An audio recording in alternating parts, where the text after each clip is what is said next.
In today's video, I'm just going to start by introducing myself. My name is Mary Joy Chuba. I'm an immigration attorney with Science Garcia Law Firm, and this is my esteemed colleague, Sabrina Ustin. She is a genius with business immigration. She's been practicing for so many years, and I am delighted to have her collaborate with me on this. We are going to be covering a series of visa types, specifically focusing on the business immigration side of things. And the first visa type that we are covering today is the EB-1A extraordinary ability. Specifically, we will be focusing on the membership criteria. This is a very, very specific field or specific criteria, and we're going to hone in on this with the help of Sabrina. She's going to share some insights with us. So let's get started. Yeah, thank you for having me today. I'm glad you're here. So to kick things off, can you just tell us a little bit about what is this membership criteria for the EB-1A petition? Well, first, EB-1A is designed for individuals of extraordinary ability and, the sciences, sports, business, and technically can be in any field as long as you can prove that you're an individual of extraordinary ability. And we have 10 criteria, and one of the 10 criteria is membership. Membership in associations that require outstanding achievements of their members. So it's not just any membership. You have to have achievements before, professional achievements, before you get that membership. That's actually very, very good to know, because initially I just thought it's just, membership in an association, right? A lot of people just think that's it, but basically what you're saying is it's not just any association. It's an association that is basically, or an organization that has specific exclusivity guidelines and requirements. Is that correct? That is correct. So basically the way I tell clients is it has to be membership by invitation. So you have to submit your work, resume, recommendations. There needs to be a review process. They have to have a reviewing committee. And then after the review process, based on your accomplishments, you get an invitation to join. So it is a process. Yes, it is very exclusive and by invitation only. So it's like upper echelon, right? Basically, that's what it is. And the things like sometimes, people ask me, can I join some kind of a professional engineers group or a membership? Those are more general memberships. Like for us, for example, for attorneys, yes, you join the bar, you join the American Immigration Law Association, but there's no exclusivity there. You join because you're an attorney, you join because you're an immigration attorney. Nobody reviews your sort of accomplishments in the field. So specifically, if, let's say I want to find out, I'm preparing my profile, and I want to make sure I meet this membership in a particular organization or association, what would you recommend? Can you give me some examples of these types of organizations? Yeah, so the first thing to do is obviously you have to research your field. You have to know what are the organizations in your field. Number two, talk to your friends, talk to your colleagues. If you're in academia, talk to your professors, advisors, because all of these people are members of different organizations, and they will give you probably the best advice in terms of what are these organizations in your field and what are the requirements for these organizations. So, for example, I'll throw a couple that people are using for their EB-1. One is the IEEE. Although we have obviously some issues with that, USCIS has become a little more stringent on that. But basically, specifically the IEEE has the following requirements. You have to apply, you have to fill out an application, you have to submit your resume, and you have to have 3 recommendations from senior members from that organization. And then the membership committee meets, they review your candidacy, and upon that review, then you get an invitation to join, or you don't get an invitation to join, depending on what they're looking at in your profile.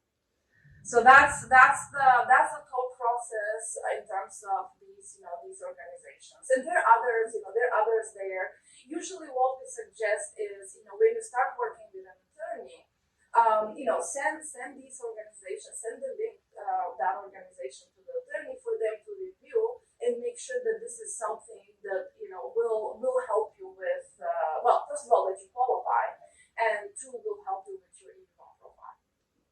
Well, that's very insightful. It sounds to me like this is definitely one criteria, but not necessarily the only criteria in which the EB-1A petition is based for this extraordinary ability criteria. Is that correct? Yeah, that is correct. So we have 10 criteria, and 2 of those 10 are reserved for the arts. So obviously, if you're not in the technical field, we don't bother with these 2. So you're left with 8, and out of these 8, 1 is membership. So if some people don't have membership. Some, there's not an organization that really fits this requirement. The USCIS requirement for membership. So in that case, we don't argue memberships. It's better to spend your time and effort on something else that makes more sense in that case. So just very preparing, right? Is very Yeah. important. So early on in our conversation, which is going really well, you had mentioned some USCIS, right? How USCIS looks at this membership. So can you tell us a little bit about USCIS trends in specific to this membership criteria? Yeah, so we have obviously, with memberships, there are different school of thoughts out there, but basically, when it comes to USCIS, they look for the exclusivity of that organization. And if they have, let's say, 10,000 cases filed, and everybody has that same membership out of these 10,000 cases, obviously we'll lose the exclusivity at that point. Because if 10,000 people can become a member in a matter of a couple months or 3 months, there's no exclusivity. So we see USCIS, there are certain trends emerging for different organizations. One is, as I mentioned, the IEEE. Sometimes we get RFE, requests for evidence, basically asking for more evidence to prove that, this is an organization that requires outstanding achievements of its members. Because remember the 10,000 members that they just got? So, it just becomes a little bit more challenging to prove that. So how do we go about it? So things that will help you with memberships, even if it's with IEEE or any type of membership, is actually you getting involved with that organization. So, for example, with IEEE, if you sit on a panel for IEEE, if you review papers for IEEE, if you chair a committee, obviously you have elevated your membership at this point. And it becomes easier arguments to show that the organization requires actually outstanding achievements. Because to get to be a chair in a committee, they have separate requirements.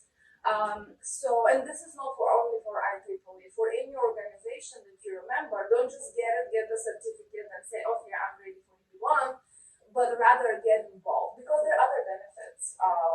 If you get involved with the organization, perhaps you can write papers for them, and that will satisfy your publication criteria. Perhaps you can review papers, and that will satisfy your judging criteria, which will fall in more details in the next video. But these are the benefits of the organization. So don't just become a member and then send me the certificate and tell me I'm ready to file my EB-1.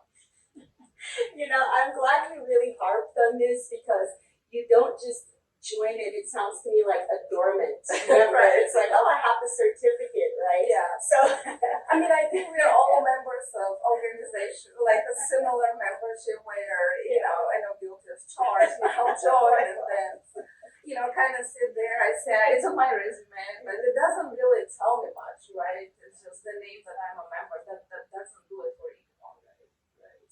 So basically, don't just look for these. Also, you have to participate, right? And also it helps you with all the other criteria. Yes. Yeah. Right? At least two. Minimum. And then you need people in your field that get familiar with your work, and then you can also later get letters of recommendation. So it's a whole cycle.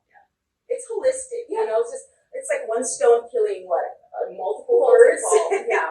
But don't rely on your membership. Of course. It's just the one. Yeah. One criteria.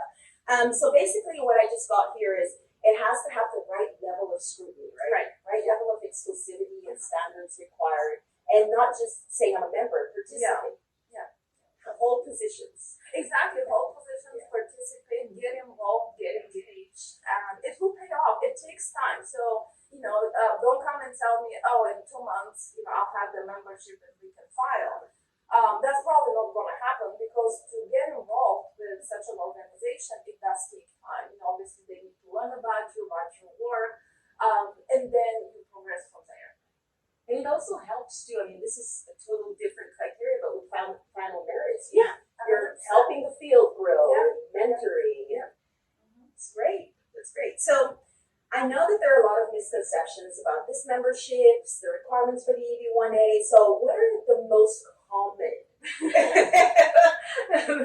misunderstandings that you have come across? So one, I think the most common that I have come across is people think that because you pay a membership fee to that organization, that doesn't qualify for EB-1. And that's 100% wrong. You always, at least in the United States, the way these organizations work, they're membership based. 99% are membership based, and that's how they make their money. So you have to pay a membership fee, whether it's 150, 200, 500, 1,000, it doesn't matter. So, but just because you pay that membership fee, that doesn't mean that that organization does not qualify for EB-1.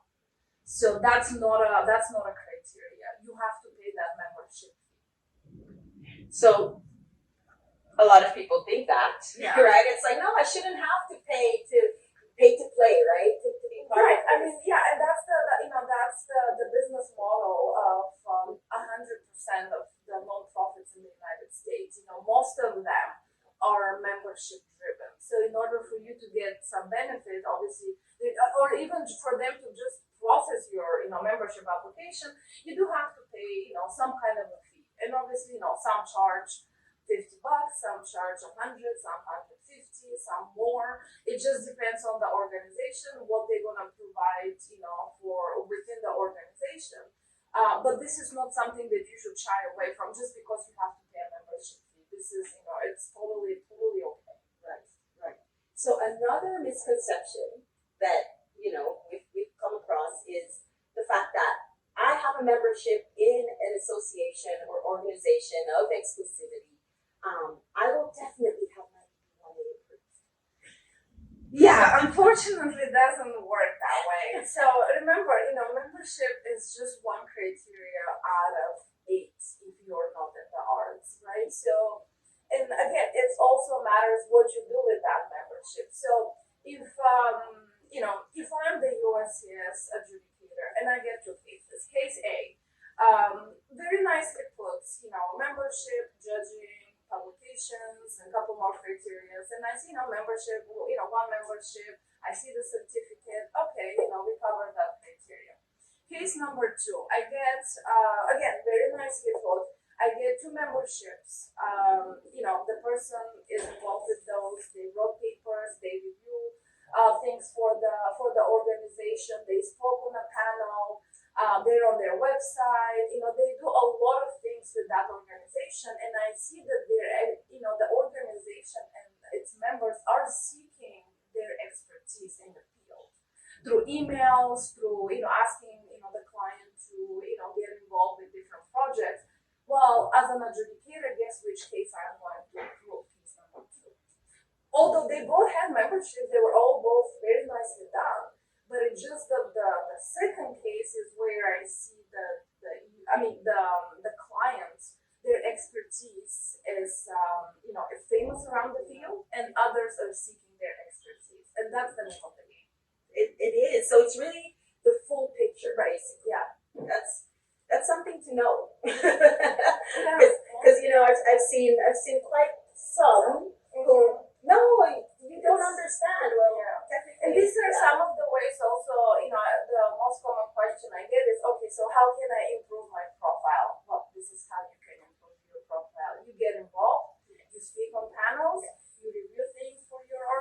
organization is right for them, and this is how you improve your EB-1 profile if you're in that stage.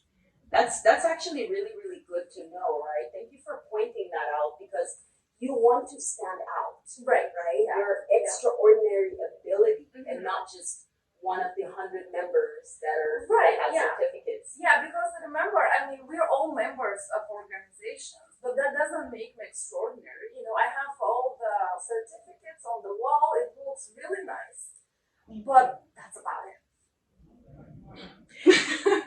I think that's one thing I like about this field, right? It's you get all these people who think they're qualified, right? But it's important that we have this information out there so that the things that aren't published, that aren't common knowledge, are made known, and we can prepare, right? Yeah, and you can look at things with USCIS, so there's always thing, going on. So if you see, let's say, we file 50 cases and 25 of those, get a RFE on a specific organization or membership, well, that's a trend. So we look at, we look at and analyze these trends so that, we can, further, help the client to navigate with it, especially with that criteria. At least build towards having a strong case. Yeah. So this was very insightful. It clears up a lot of misconceptions about the membership requirement. While we all know that this is an important criteria, it's not the only criteria. So this is the first video that we'll be covering with you today, just covering this membership. So we'd like for you to stay tuned. Sabrina will be here. We're collaborating, and we will touch on the next criteria. So don't forget to like, subscribe, and share, and follow us, and stay tuned for the next criteria that we'll be covering. Sounds like a plan. Sounds like a great plan. And I'm always in awe of this amazing attorney right here. So you'll be seeing more of her as we continue with the EB-1A visa criteria. Thank you.